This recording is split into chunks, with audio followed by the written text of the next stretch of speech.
Over the last months, I've analyzed 27 different sources, including booktube videos, articles, and reader polls to bring you the ultimate list of the best fantasy books. But with hundreds of recommendations out there, the big question is, which 20 fantasy books truly deserve the title of best of all time? By the end of this video, I'm going to share with you how the top 5 fantasy books have stood the test of time. And I'm really surprised about the results, especially with those books that are in position number 14, 5th, and 2nd. And before we start how I made this list, I gathered 27 different sources. Between them, there are 7 articles, 2 top lists such as Goodreads or Reddit, and then I analyzed also 18 different booktube videos in order to gather here the best books of all time. I got more than 1,000 different books, so obviously I needed to treat the data slightly different because depending on the source, we got sources that were top 20, top 15, top 10. There are other booktubers that perhaps did not rank them,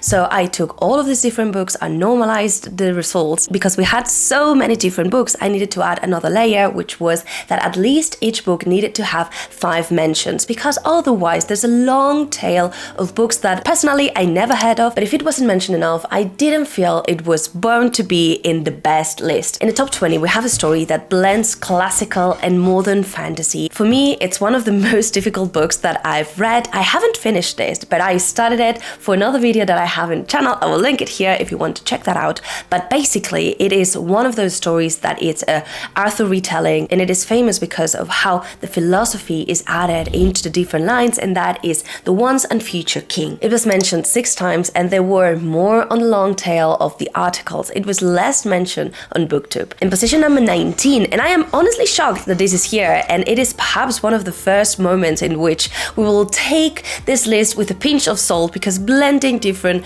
sources not necessarily makes it for the win. But we have a world here that it's within the favorites of a lot of people. It is a classic, and the author is the queen of fantasy, of writing characters that are very well fleshed out, traditionally more on the slower pace, but incredibly emotional and heart-wrenching, and that is The Realm of the Underlings by Robin Hobb. Especially 2 different series were mentioned. In one hand, we have Leipzig Traders and also the Farseer trilogy. Farseer was the trilogy that was mentioned the most, and in total, Realm of the Underlings, although it is in position number 19, was actually mentioned 15 different times. Position number 18, and I'm also really surprised that it is here, but I am pleased. We have a story that I've only read the first book, and I loved it because it felt classical, but it had this modern touch to fantasy. It was incredibly consuming, very addictive, and it has this classic good versus evil, and we follow these teenagers that are basically figuring out what is happening, and that is The Faithful and the Fallen by John Wayne. I loved this story is here, and actually it was ranked also more on booktube than on the articles. It was mentioned not so many times, just 7 out of the 27, and although the first book leans more towards a very well balanced from book 2 onwards, the pacing is non-stop, so I really recommend this one. In position number 17, and don't kill me because it is here, I actually believe it should be ranked higher in the list, and again, if we go only for the mentions, it should have been there. We have a world that has created such a mark on literature, on readers, and it is by the king of humor, of sarcasm, and of stories that are phenomenal as well as very emotional, and we have Discworld by Terry Pratchett. I only recently probably started reading Discworld, and I've fallen in love with it. For me, Guards has been the best so far, and I can say that it's so special because you read something that it is so smart, but it is so funny. I was cackling out loud, and at the same time, it really manages to pack a punch to your heart because it is so naive, but at the same time, it is really, really smart. Only read 4 or 5 books in the Discworld, so I still have so many books to read. And let's be real for a second here, the Discworld is in this position. Does not mean that it is not one of the best of all time. Actually, it probably means that this list is really biased towards recency. In position number 16, we have a story that it is very popular, that it is incredibly well loved, but at the same time, it's kind of polarizing, and I feel that it has stopped to be in the top list for a lot of people because it doesn't seem that it is going to be concluded really, and that is dragging down this story. It has a beautiful prose, it has an unreliable narrator, and although personally I was not rooting for this character, and this is not between my favorites, I acknowledge how popular and how good it is for a lot of people, and that is the King Killer Chronicles by Patrick Rothfuss. This story really manages to have something unique. It has a dark academia, but you also see the squares. You also see how this main character is really popular. He is the best. And you see this story told by himself, how he gets there. So it's a very weird blend. The prose is beautiful, and a lot of people loved it. Position number 15, we have a story that I just recently reread as part of my Patreon book of the month, and it was a book that, let me tell you, the first time that I read it, I was like, this is not for me. And I was shocked that was the case, because honestly, this is one of the favorite stories of Murphy Napier, and I love her taste. And I heard time and time again that this was a very smart story, and while I reread it, I finally see the light, and I saw how incredible the story is. And actually, it's one of the stories that for this year is going to be my favorite. 5 stars, absolutely. It's smart, it's funny, it is heist at its best, it has found family, and it is amazing, and that is The Gentleman Buster series by Scott Lynch. Only read the first one, Lies of Lord Lamora, and I fell in love with it. This is just a testament on how subjective really reading is, and you might read something, hated it, read it again, and fell in love with it. It is strangely savage, but it is written in a way with the humor that you're like, everyone was dying savagely, but you're reading like, yes, it was alright. Then pick this one up. Like, the coping, it is incredible. It is funny, it is endearing, and it is shocking. It also has some moments that were really emotional. And although it wasn't mentioned that many times, only 9 times, the ones that mentioned it were really having this series as part of their top 1 or between the top 3. So I really, really recommend. Position number 14. If you're not shocked, I will scream, because I think this is unfair that one of my favorite series of all time, my favorite series actually, it's in position number 14. It's not even in the top 10, although I can really understand how and why it is here if we combine different lists. I kind of disagree. And I'm talking about the Stormlight Archive by Brandon Sanderson. I did not blend the Cosmere here, and actually Mistborn was really at the top. Didn't make it into the top 20. It was between the top 25, kind of. But Stormlight, it is such an incredible story, well-crafted world with so many different layers, magic system that is to die for. But yet, still, I can understand why it isn't higher. It was mentioned so many times, and actually, it was at the top of different lists, especially those on Reddit and also Goodreads. It didn't make it as much on BookTube, which is surprising to me. This series changed my life. I took so much stuff from here in terms of leadership, resilience, which is the most important step that a man can take. Always the next one. Like, there's so many stuff. I really encourage you to take it. It is as good as Wheel of Time. So if you like that, please take this one. And in position 13, we have a classic middle grade story that I'm fine with this being here. I acknowledge the importance that this story had. I read it and loved it. It's one of those stories that scream escapism, and that is the Narnia Chronicles by C.S. Lewis. And although it's not my favorite of all time, and it was rarely mentioned in the top ranks of BookTube, it appeared time and time again when we were having a look at the different articles, and I can really see how this created a mark on us when we were children. It's definitely, I wanted to escape and find a world that was different and it was full of magic. And let me bring a little helper here so that you can forgive how the books are rated and scored in this list from now onwards, because you will need patience and you will need also to, take this with a pinch of salt, but let's get to it. In position number 12, we have a story that I've personally haven't read, but I cannot wait to do so. It has created a mark also in the history of fantasy. Although it leans more towards the middle grade, young adult spectrum, the stories are pure magic, pure adventure. And it was mentioned 8 times, and that is The Earthsea Cycle by Ursula K. Le Guin. This is a chunky. Cannot wait to read the different stories and see what I think about these. It's a chunky like her. Come here.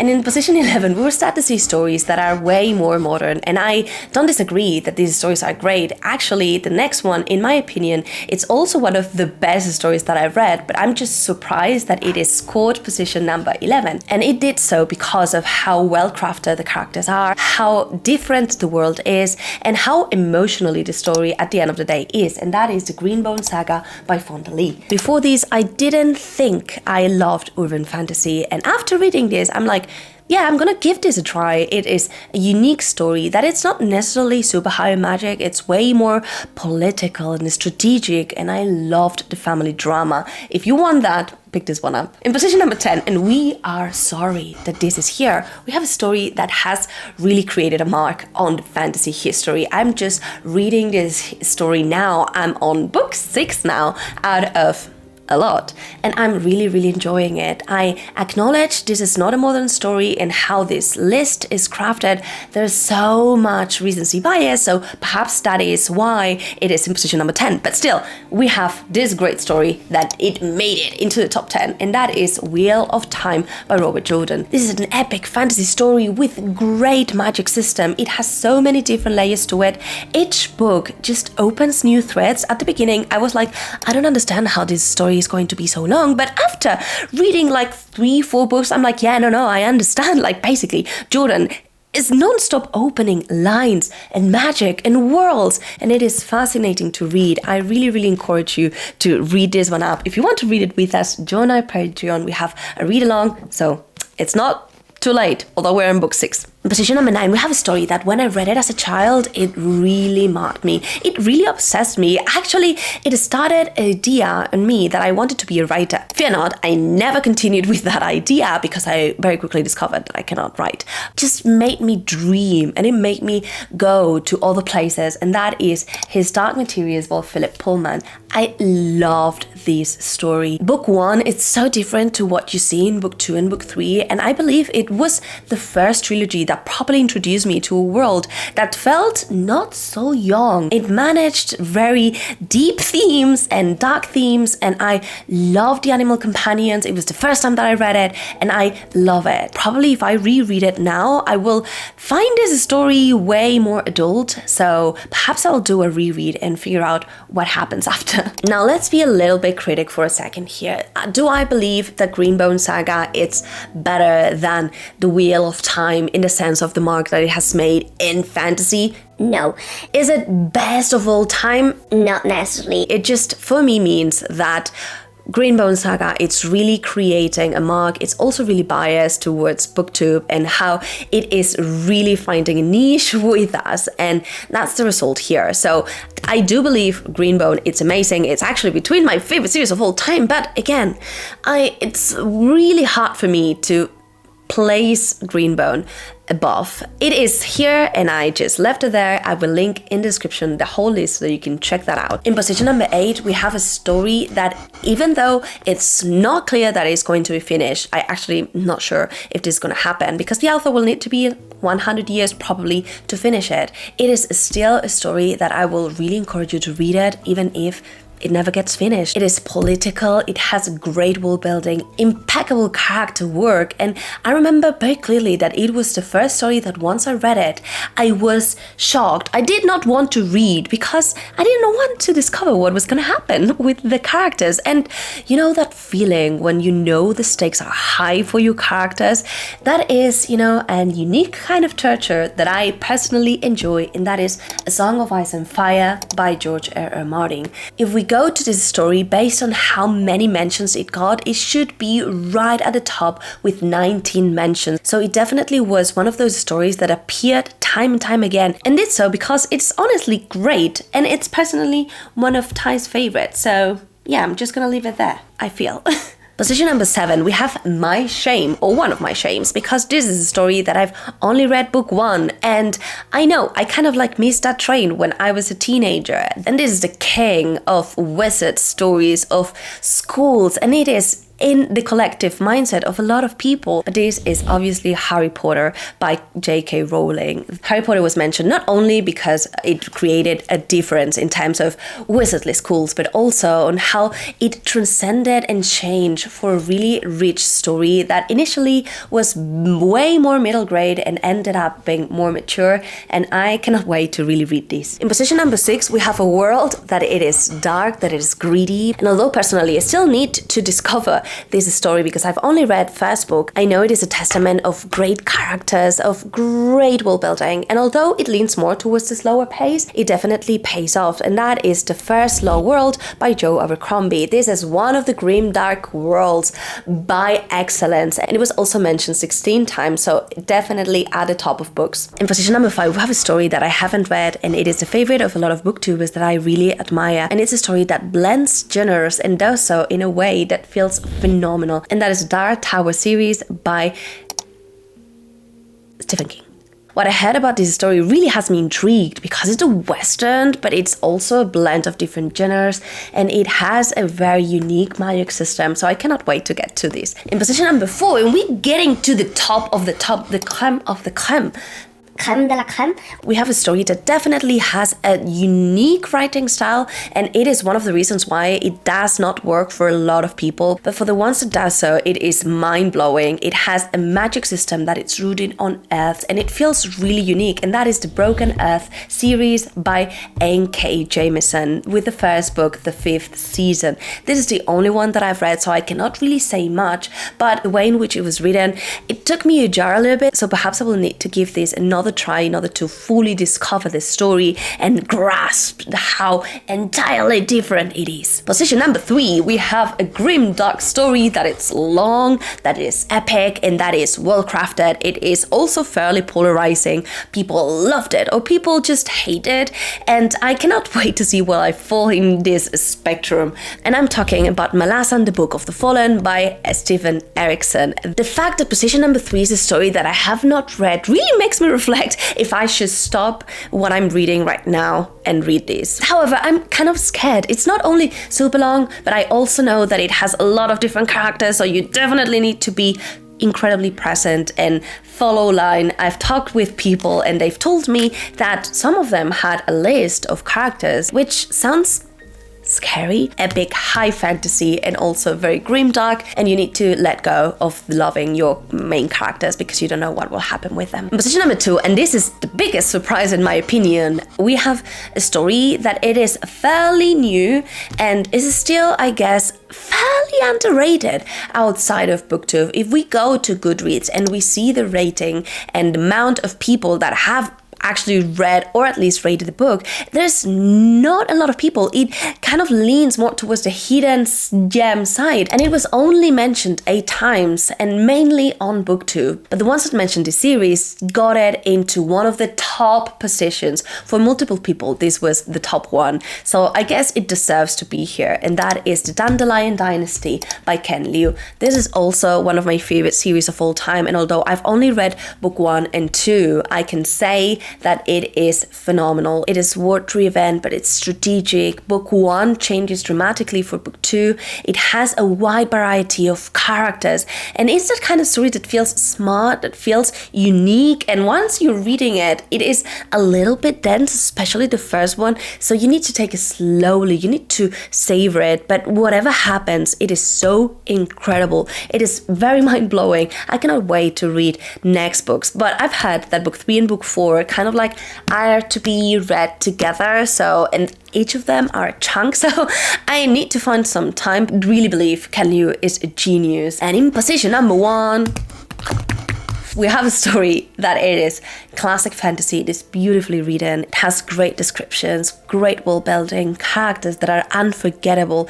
and it has created a before and after in fantasy and in storytelling and also entertainment as a whole, soundtrack, everything with this world. It is enticing and it is escapism at its best, and the author wanted really to create a world that you can escape, where things will eventually turn out good and where we will be able to see how the good triumphs. And that is the Middle-earth world by J.R.R. Tolkien with The Hobbit, Silmarillion, and Lord of the Rings.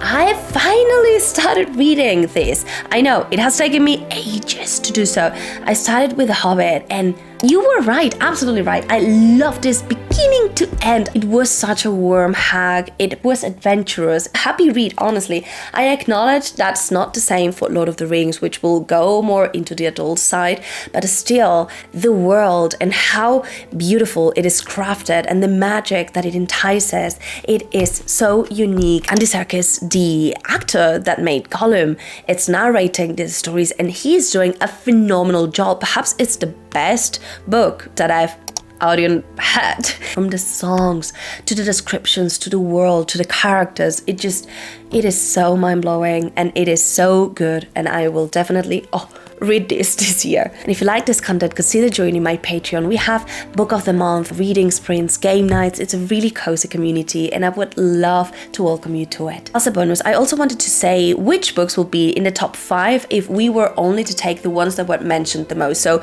the most popular. And the list will be top 5 Wheel of Time, 4 First Law World, 3 Stormlight Archive, A Song of Ice and Fire, and position number 1 Middle-earth World. So perhaps this is what we see most frequently in list, or if you were to be asked which are the best books, I guess these will the ones that will come to mind. And I also took the list that Reddit had in 2014, which were the best books, and it doesn't change much. Went 10 years in the past, because that's not much, but still I thought it will take out a little bit the recency bias, and we got in top 5 Wheel of Time, Malazan, Kingkiller Chronicles, Middle-earth, and 1 A Song of Ice and Fire. So I guess those are the ones that are the most mentioned and that has been consistently appearing in the minds or list of people since at least the last 10 years.